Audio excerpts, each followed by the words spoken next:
So you said recall mechanics. Yes. Okay. Yeah. Do you know specifically or?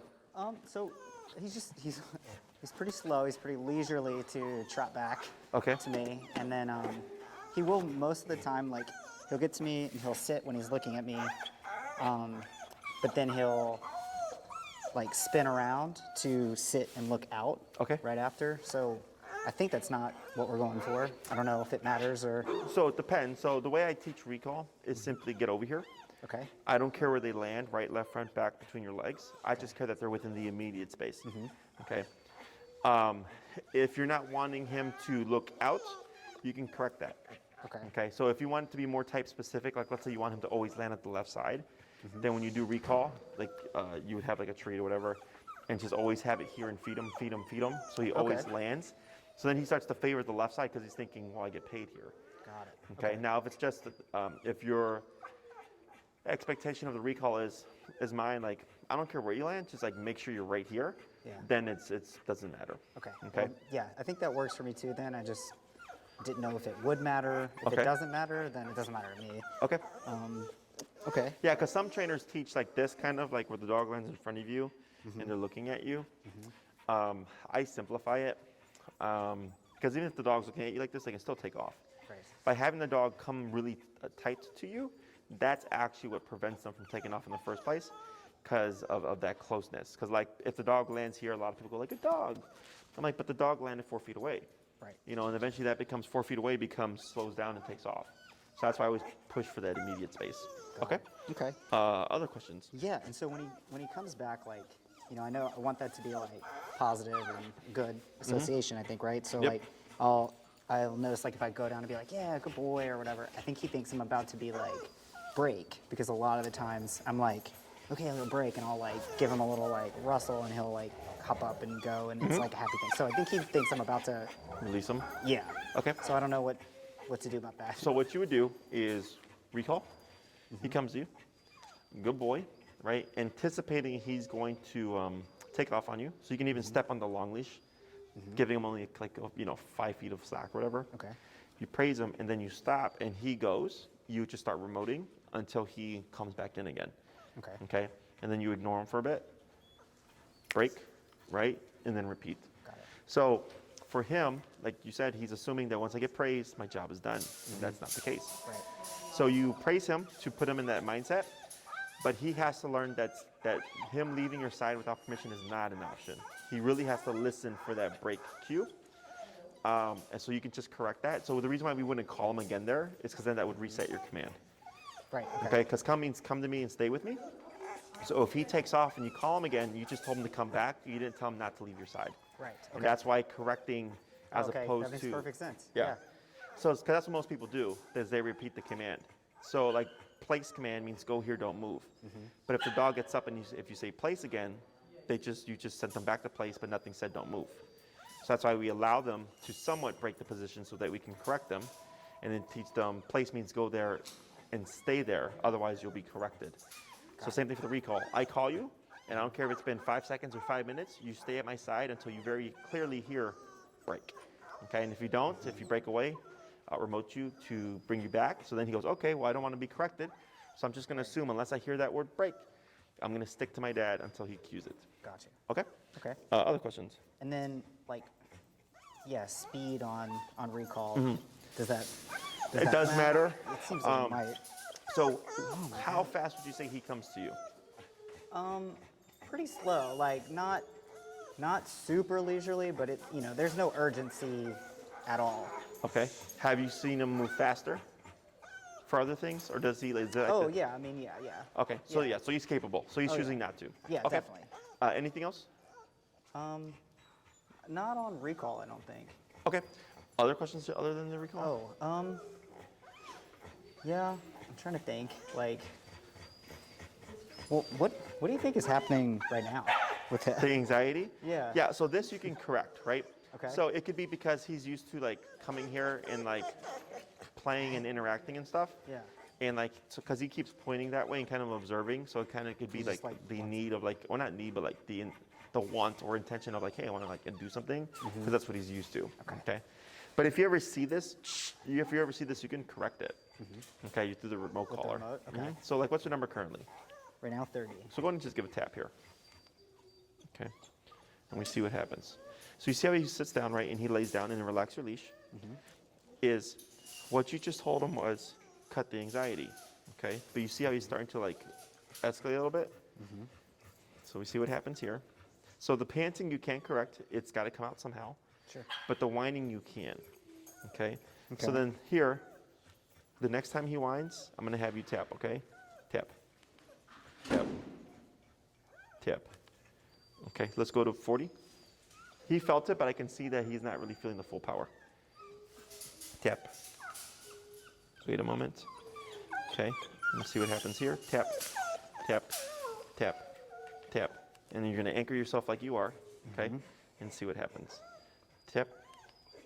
Okay, see what happens.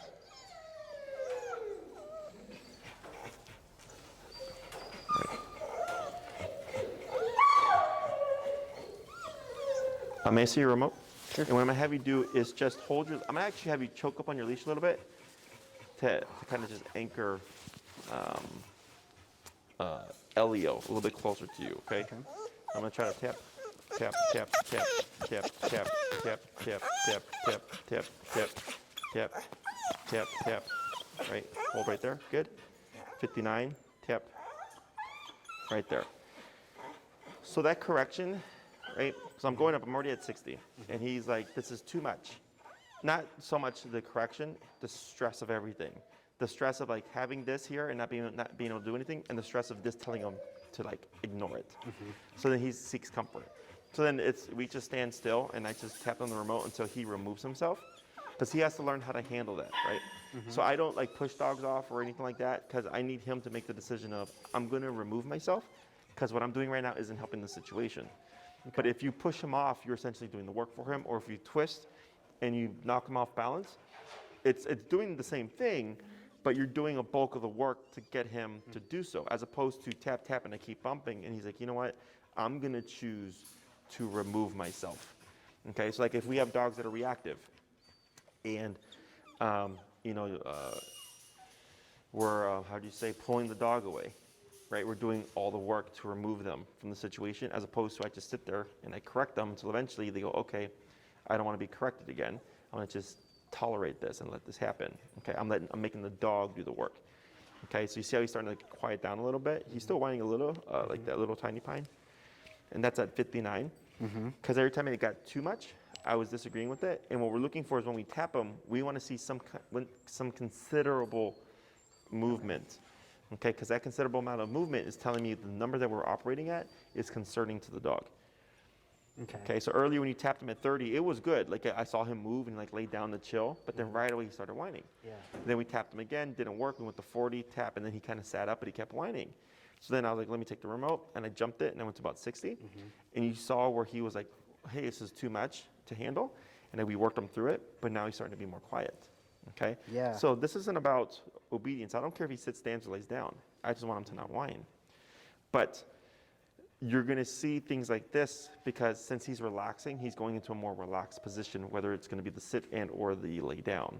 Okay? So this is not a down command. This is Elio saying, okay, I need to relax, stop whining, and I'm going to do that by doing this. Does that make sense? Yeah. I think that's probably a breakthrough I have to make, is get more comfortable ratcheting it up a little higher. I mean, I think his working number's been anywhere between like 25 and 42-ish. Sure, sounds about average, yeah. Okay, cool, yeah. But I don't know. Yeah, I know so it's gonna be okay if it's higher. I just like. yeah, obedience and behavior are two different things. So obedience-wise, 25 to 42, average range for a lot of dogs. Okay, so that's not surprising. Behaviorally, however, because you're trying to override anxiety, you might be up there. Like you could be at 127 trying to correct anxiety, and that's why we're effective, because we go to those extents if needed. Okay, whereas most people feel bad or they feel like they're going to do something wrong, right? So with this tool, you will not screw him up emotionally, physically, mentally, or physiologically, just a muscle contraction, right? Because of the way we layered it in.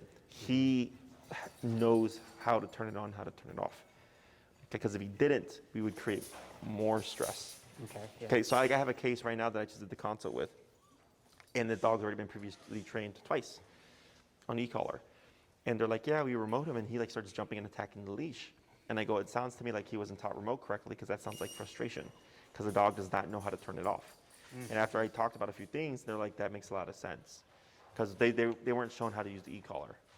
So I'm assuming they really didn't do much, or if they did it incorrectly, and that's why your dog is like looking at it as like, what the fuck is this? Yeah. As opposed to like a line of communication. So you see how quiet he's been now for like at least maybe 3 to 5 minutes, because he understands communication. He just needed more power. Got it. Okay, so I went to 60. And the quicker you're able to get there, the better he's going to be about self-regulating, because you're not allowing him to get there, period. Okay? So if a dog becomes reactive and it takes me 15 minutes to stop him, the dog will always be reactive for 15 minutes. Does that make sense? Yeah. But whereas if it's a quarter of a second, when I remote him at 100 or whatever it is to stop him if needed, the dog goes, okay, well, shit. I can't even do that for a quarter of a second. Right. So it's not worth 100 of a hit. Okay, so that's how dogs' brains work. Here, with the human, you could tell them, like, hey, like let's say you're anxious for an interview. It's okay, it's just an interview. The worst they can tell you is no. You're not going to die, right? Yeah, And like yeah. that kind of, we can use that logic. We don't have that for this guy. We can't explain to him, like, hey, bud, like, it's not daycare day. You're not here to play. It's training time or whatever.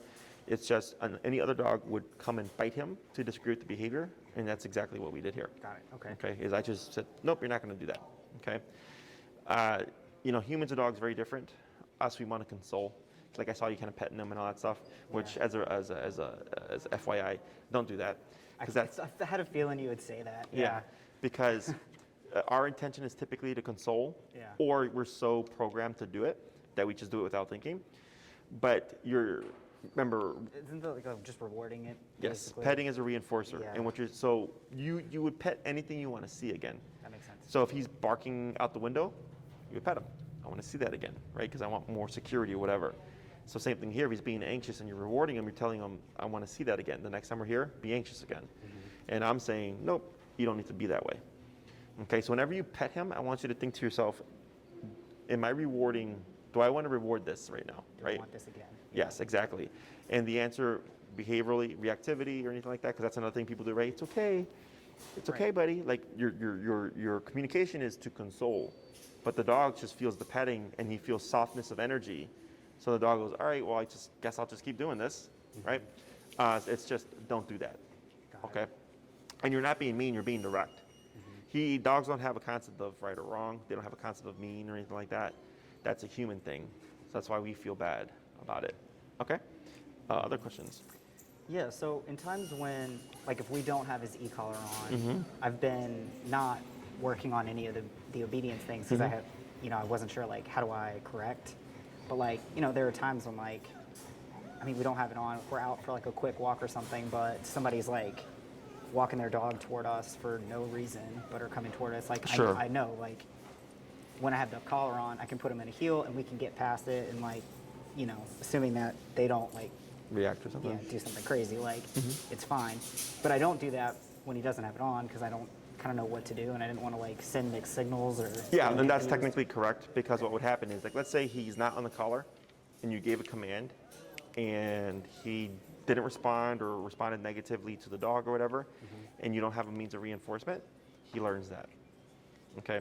So what you would do there is, it's really just a gamble. You would step aside, with the prong to shorten the leash. You don't want to use any words here, because if you use the word heel and he like goes out of it to do reactivity or whatever, he learns that pattern. Is outside, like if you take him out without the prong a couple times a day, where it's just a quick 3 to 5 minute potty break or whatever, you're fine. Yeah. But just don't employ the obedience, Okay. okay? That's Because what I you only use obedience when you can make it happen. This allows you to make it happen, got okay? That's Behaviorally is different in the home. If he's doing stuff you want to stop within the home, there's other means of correction that aren't reliant on the collar that you can use. But it's only good for stuff that you want him to stop. It's not good for obedience type stuff, okay? Now, let's say you practice like place command in the home, and you practice every time you eat dinner. At some point, you would most likely move past the e-collar because you do it every day on a schedule for dinner, and he learns the pattern because there's nothing external going on. But if there are like guests coming over and he's going to be like excited or stimulated or anything, you would need this because you have to compensate for the fact that there's going to be the variable of people. Okay, so think of this as when you can't control everything. Okay. Okay. Outside, at a restaurant, guests coming over, those types of situations. When it's just, hey, it's us in the house and we do this every day and we've done it and we've rehearsed it with the e-collar, you'll most likely move past it. But then, like, let's say a guest came in, you'd most likely need this in order to regain control. Gotcha. Okay? If you're trying to stop things, it's just a matter of correcting the behavior. So, like, let's say, for instance, he's barking out the window. He doesn't have the collar on because you don't want the collar on 24/7. You can use, like, does he do that, barking out the window or anything like that? Not much. No? But I'll just like, I usually, like, anytime he whines, like if he hears a dog outside or whatever, I'll just like, do like, basically just like you guys do, like, shh. And, like, he'll pretty much stop. We don't have too much trouble with that. Okay. Yeah. Is there anything in the house that you do want to stop? It's pretty good. Okay. Yeah. So just hold still. Just hold still. And then move your, there we go, like that. Good.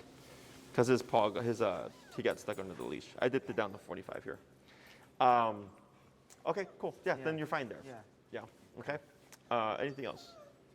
When we're in heel, he's typically like, he's not as far forward as I would like for him to be because I feel like sometimes like if he's getting a little behind me, like, and I can't just like kind of, if he's not really in my peripheral vision, like, you know what I'm saying? Like he's a little bit further, like he's more like right here. Okay. And I can't really see him or follow, like, I can't anticipate. Usually I look to his ears and I can kind of tell like what he's thinking about. Not really, but you know what I mean? Like if he's responding to something or whatever, but when he's back there, like, that comes out of my ability. So, yeah, so position-wise, hold still. 27. Hold still. There it is. 35. Okay. So that's like a culmination, right, of him like, hey, and then you go, nope, you gotta just learn how to handle it. When it comes to the healing position, that's technically acceptable. Okay. Anything behind, like, I would give him like up to a foot. Okay. If it's a really hot day or a really long walk and you're like, he's hot, 2, 3, you know, like, like my pit when she was younger, like 2, 3 feet back, she's like, you know, but never, not even an inch ahead. Okay, so his right shoulder to your left leg, parallel or behind is acceptable for the heel. Okay. Now, if you're walking him off leash, that's where you need more hold, tap. There we go. That's where positioning matters. Got it. Because if the dog is too far ahead or too far behind, well, if I keep walking and the dog stops for something, we separate. So that's where we really want that tightness. Okay. But on an average walk, then that's typical. That's okay. acceptable. Yeah. Okay. Okay. Well, good. Then I mean, I think things are coming along. Like, do you have any, like, I guess, instruction for me on where we go from here? Like, what do I need to work on? Yeah. Okay. So what have you been using, obedience-wise? I mean, everything that we've learned so far, which is heel, sit, down, place, and recall. Okay. And the way we've just been practicing is like on walks we'll do heel and then like we'll just stop somewhere and I'll do stay too, like when just randomly. So I'll stop and make sure he sits and do the stay thing and kind of walk around and make him stay. And yeah, and I've been like, we do place at home a couple times a week, like a couple days a week. And how long? Also, like 2 hours. Okay, so up there. And how is he? He doesn't move or anything? He does sometimes, but like I correct him. I would say he's at like an hour to an hour and a half solid, and after that, yeah, it's when he gets testy. Sure. But I mean, he pretty much will go right back after I correct him. Yeah, fuzz him a little. So we're working that up. Well, I'll take like a towel or something out like on the boulevard or whatever, and like practice that with him. And he's not as good at that. I think he doesn't quite ever know like where I'm trying to send him. So I'm like pointing at it and saying place, and it's like it's a new place, so he's not familiar with it. So like. So you'll need the leash there. Okay. So anytime you teach a new object, you're going to have to reteach. Oh, okay. Okay. So what you do is, if you lay the towel down, is you would say place, start tapping, and then pull him until he is on the object. Okay. then you'd relax, wait a moment, break, and then repeat that a few times. And eventually he goes, oh, this place also means go here. So like in the video when Enrique taught him the first session, right, on the placemat, same concept. Okay, so he knows how he knows how to do it. Dogs just don't generalize it to things. Like if you told him place right there, like you would know what I'm saying, but he wouldn't. Oh, okay. Okay, yeah. So we'd have to like tap him and then lead him. And when he goes there, it goes away. And he goes, oh, okay. He's like, so places like over there is over here. Yeah, okay. Then they transfers over. Gotcha. Yeah, so anything new, or like let's say you have a dog bed and you decide to like toss and get a new dog bed, you'd have to reteach it. Oh, okay. All right. Yeah, so that's normal. All dogs do that. Okay. And how far from the place, like if you've already shown it to him and you've already gotten him to go to place, how far away can he be and can I be to send him back to a place, to the same place? Sure. So we usually teach probably about 4 to 6 foot distance. Okay. Now, if you want him to go from further, you just work your way back, right? So if I go place and he goes there, and I'm like, I want to be able to send him from anywhere within the home. You'd work, we always start close and we work our way back. Place, place and tapping, right? Okay. So eventually, and then the angle, different directions and stuff, until you can see like, oh yeah, I can send him from anywhere within the home, but we always start close and work our way out. On average, almost everybody just does like 4 to 6 feet. Okay. Okay. If you want him to be able to correct from a distance, which like getting him to correct from like 15 feet away, well, in my book, I'm like, well, he shouldn't even get 15 feet away from the place, right? That would be factored in with teaching him place from from further and further back. Okay, but we always start close and then work, like I think in the video Enrique did it too, where he starts close and like works his way out. Same concept. Okay. Okay.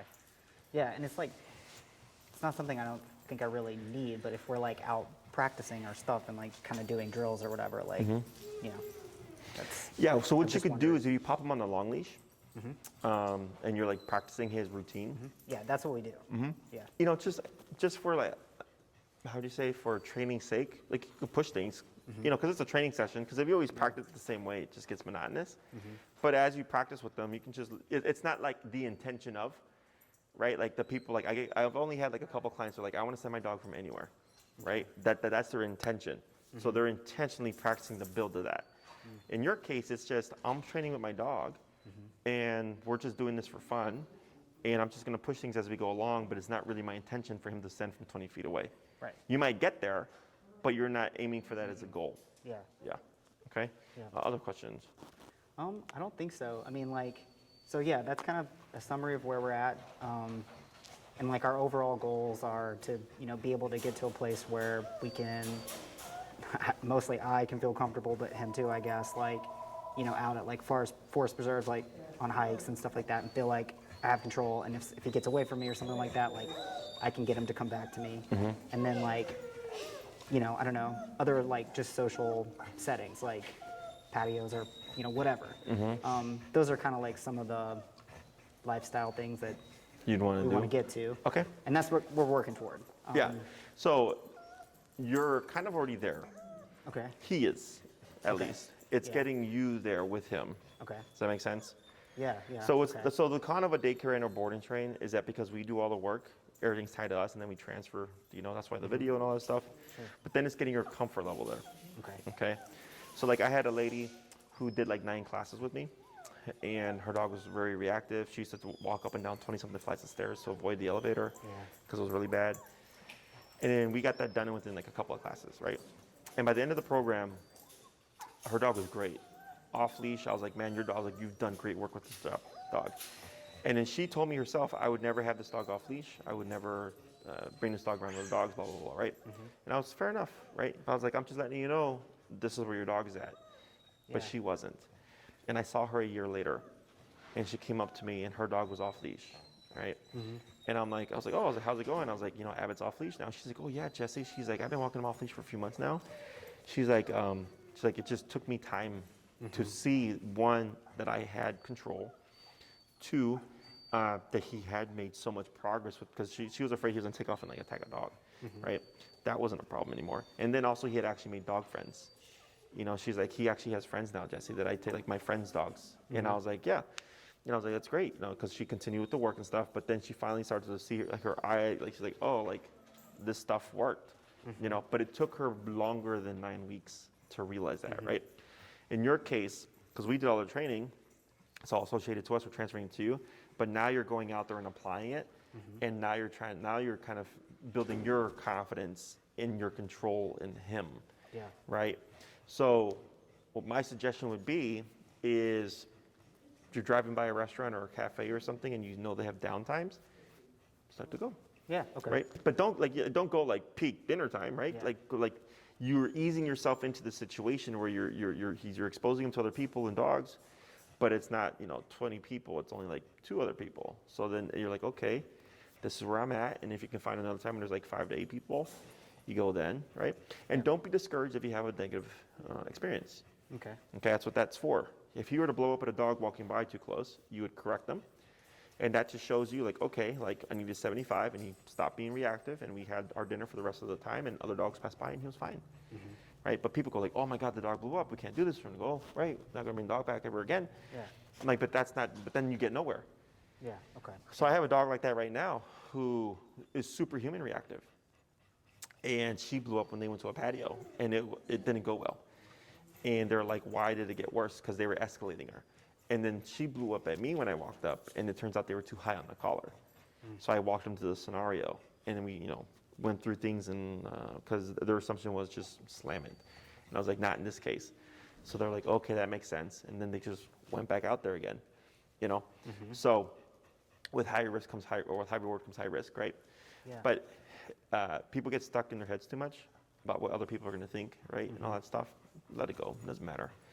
But that's what I recommend for my clients who are they want to get that degree, but need a process. So it's like, that's why, so off-leash training is stages: short leash to long leash in your hand, to long leash dragging, to no leash enclosed area, to no leash unenclosed area. Okay? So let's say you're like, yeah, Jesse, he's great with the leash dragging. You're ready for no leash enclosed area. Tennis courts during the wintertime. Yeah, I was about to ask, like, where can we? Yeah, it's a great place. During the summer and winter or spring or whatever, not so much because people use them. Sure. But definitely in the wintertime, I got lots of clients that go to tennis courts to practice because it's enclosed and it's big. Okay. Otherwise, if you go to, do you know Horner Park? It's like northwest of here by California, in Irving Park. Yeah. Yeah. Massive park, okay? That some of my clients go there because it's so distant from traffic, because that's what you're concerned about, right? Is traffic. Yeah. That it's far enough where you're like, okay, I can have my dog off leash, and people take their dogs off leash all the time, so you can have to like find a pocket. But that's how you can like start to practice that stuff.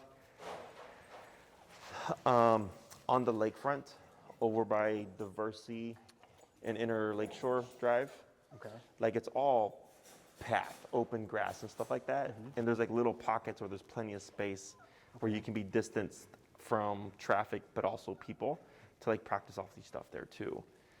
And it's like all along the lakefront, you know, it's like miles and miles of open space. So it's just finding where you can do it. So yeah, if you don't have an enclosed space, it's pretty much just trying to avoid him being able to immediately get to traffic is the concern. Yeah. Okay. And then once you feel solid on that, then it's like, oh, okay, like cool. Now I'm gonna just take my dog wherever now. Yeah. Okay. Okay. That's good. Those are good tips. Yeah, but it's just application. You know, it's weird in the beginning too when you're walking your dog off leash or anything like that under control, because like let's say you're walking with Elio, right? And he likes to lag a little bit, but he's right there, but you don't feel him, and you're not tethered to him. Yeah. Is usually what I'll do is if he has his dog tags, it sounds a certain way. So like when I used to walk my 3 dogs off leash, it sounded a very particular way. The noise level and everything, the tags, the rhythmic jingling. Yeah. So I always used to leave one earbud out, and I would walk from, so I used to live in the South Loop. I used to walk from 11th and Wabash over Grant Park to the lake, up the river, and then back down. So it was like a 4 to 5 mile walk, all my dogs off leash, okay? But all in position. Yeah. And that was my radar, was just that jangling. So if it got a little quiet and I turned, oh, there's my Chihuahua trying to pee on a tree, correction, he runs back, we just keep walking, right? Yeah. Or for some dogs, they'll like bump on the owner. when they walk, you know, as they waddle. So that tells the owner, just that rhythmic touch of my dog is here. So then all of a sudden it disappears. Where'd my dog go? Right? And then tap, boom. And then we're back to having that. So you just got to figure out what's Elio's cue. Okay. So that you're not reliant on physical tethering, but more so just awareness. Gotcha. Not just him too, but like your environment. It's like if you're walking, like I can hear like, and I'm like, runner. So then I look behind, where do I, because my dogs are on my left. Right. I don't want the runner coming around me this way, so I know to claim this space, have the runner come through here, right? Or the sound of a bike, rollerbladers, you know, tags from other dogs. Is it like if I remember one time I was walking, like I heard just like the tags like really fast. I'm like, that's a running dog, and sure enough, the dog was like maybe 20 feet away from me, running towards me. So then I was able to step in and stop the dog before he even got to me, right? So just that awareness. So that you're ready for stuff if something happens, which is just good to have in general. But that's really important when doing off-leash stuff. It's not like my dog's off-leash trained and I just tell him to do something and he's a robot and he just does it. Like there's a lot of variables in play. So awareness is key. Okay. Okay? Yeah. All right. Well, I feel more confident. And I think we're good. I think he's done 7 of the 10. So what'll be the next? So what you can do is, let's say, for instance, you said your recall. You said, hey, the recall's kind of lazy. If you bring them in, like that would, so what you would do here is like bring them, because that's something that with practicing you're learning. You're like, hey, things are going well. I feel good here, but the recall is slow. So then my guys go, okay, we're going to focus on speeding up that recall. Okay. And then we do what we can to give you some notes like, hey, his number at 65 makes him move pretty quick, at least from what we saw here. That gives you a reference point. Go to the park.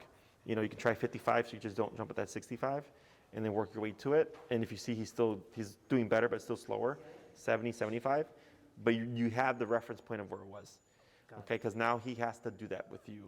Because if you're not as demanding of him as we are, he's not going to do it. Right.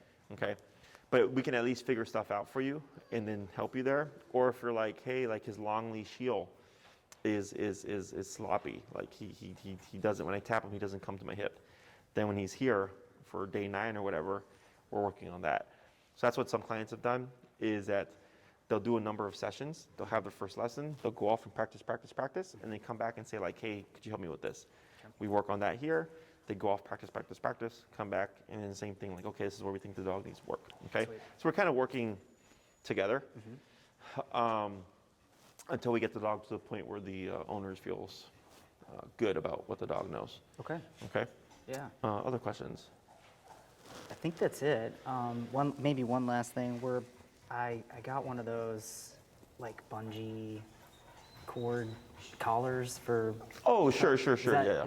That's okay? That's not so, stupid? 'Cause it seems like this thing is annoying. Gotta be honest. Sure. I'm old school. I'm in the school of if it's not broke, don't fix it.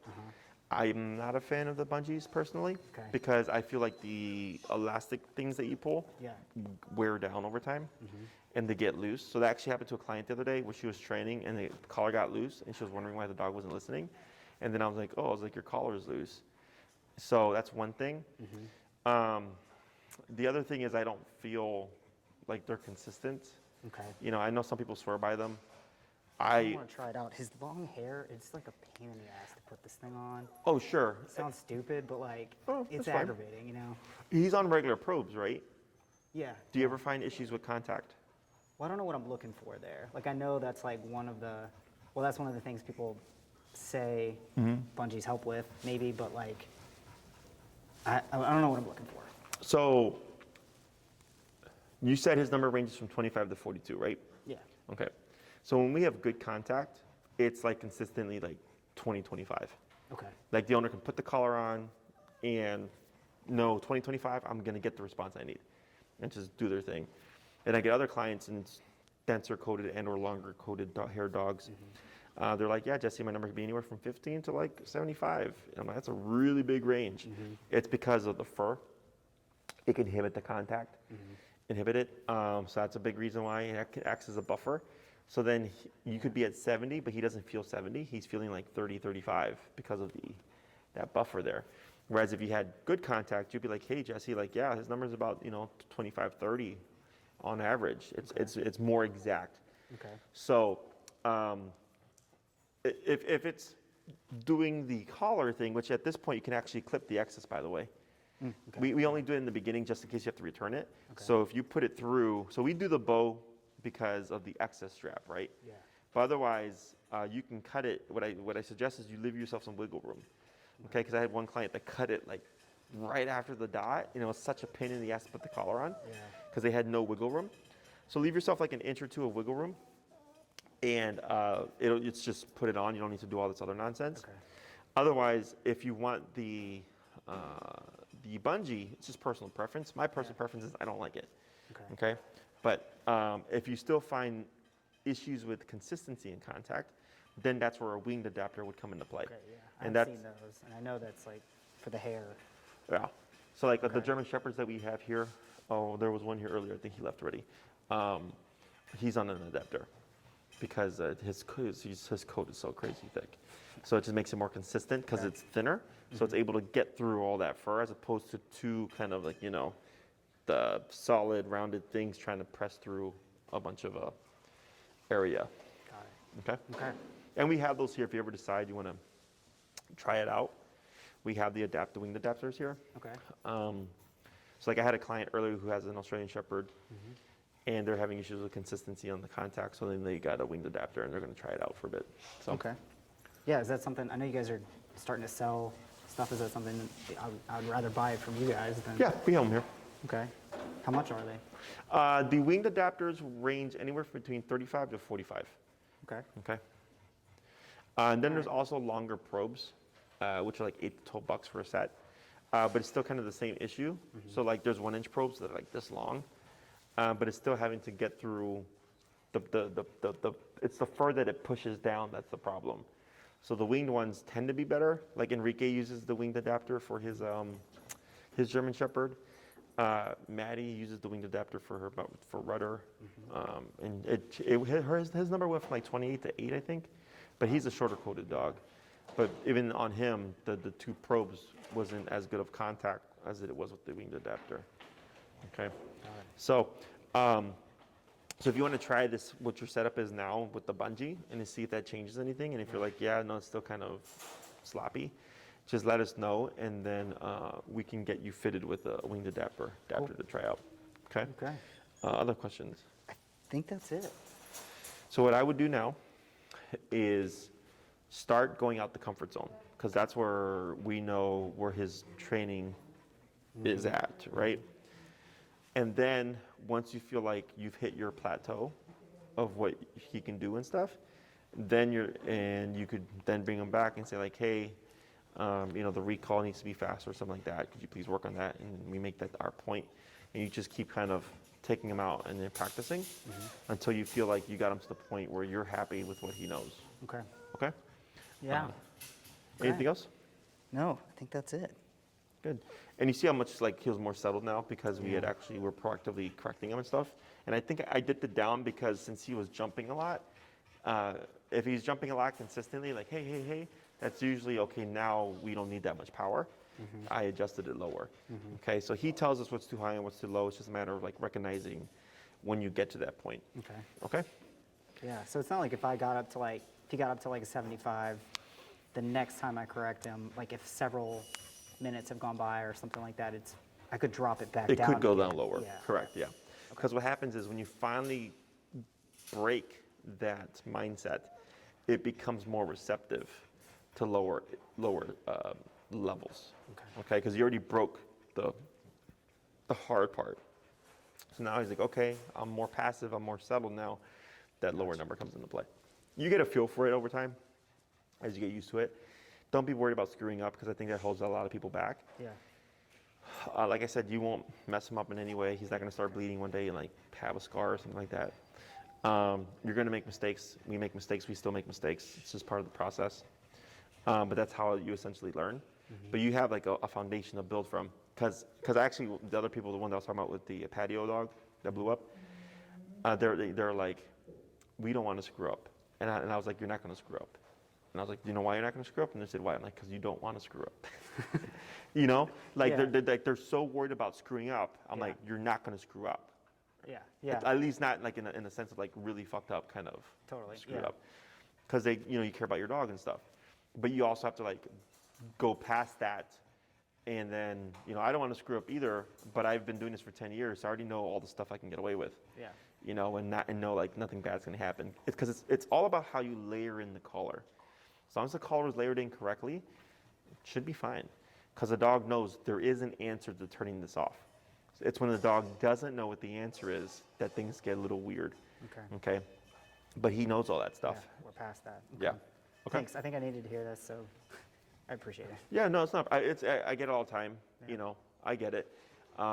We don't want to hurt our dogs. I don't want to hurt dogs either. But if I was, like, I wouldn't be here. Right. Right. And the reason why I am so effective is because I am willing to go there. Because remember, so I've walked into homes with dead dogs. Dogs are primal. If a dog goes, you know what, you're too close to my food, I'm going to kill you, they just do it. They're not like humans where we're like, okay, that's completely uncalled for, right? Right. So they're not regulated by our laws like we are, and they don't think like we do. They're very primal. So it's just a matter of like talking to him in his language and going like, hey, bud, you know what, you need 100 today. Okay, I don't like it, but that's why I'm effective, is because the dog knows Jesse will go there. So I'm not going to screw around when Jesse's here. I have a pit right now that I'm working with, a crazy behavioral case. He kept trying to attack me for like 5 minutes. That's the highest powered collar. Maxed out 127 continuous for about 5 minutes. Like straight, just pulsing it, like it's nonstop for 5 minutes. And he's just nonstop trying to attack me. He finally stopped. And then the number dipped down to like 60, 90, and I could stop him with tapping. I saw him again today. I did the sleeve thing. He blew up, tap on 60, did it again, blew up, tap on 60. It was great the rest of the class. Wow. Okay, because I was willing to go to that degree and keep it on until he learned I'm not going to win this fight and backed off, which allowed me to build off of it today. Okay, this is not an easy case, and the owners are like I'm like, I know, I get it. I was like, but trust me, this is why we're making progress, is because I'm the guy that's willing to go there, where everybody else goes, no. Yeah. Okay. Lost cause or Yeah, and it's not a lost cause. Like everybody has a breaking point. It's just a matter of are you willing to go there. Yeah. Okay. So Elio, obviously a very different dog, but same kind of concept. If you're not willing to go to 70 to stop the anxiety, you're not going to stop the anxiety. But see how much more relaxed he is now, right? He's still anxious in the shaking, but we're not getting the and the whining and stuff. Yeah, it's all because I was willing to go to 70, and then when 70 became too low, we dipped it down to like 20 something, I think. Yeah. Yep. Because we didn't need it anymore. Yeah. Okay. So there's a method to it. There's a logic to it. It's not just 127 and blast. Yeah. It's if I need to go there, sure, but there's a lot of things we do prior. Okay. Got you. Yeah. So keep practicing, and then when you're ready to bring them back, feel free to do so and make a note to whoever you hand them off to, so that they know what to work on for the day. Okay. Anything else? No. All right. No, Good. Well, I'm that's glad to hear that you're using everything. Oh yeah, I'll take that. Yeah, there you go. Application is key.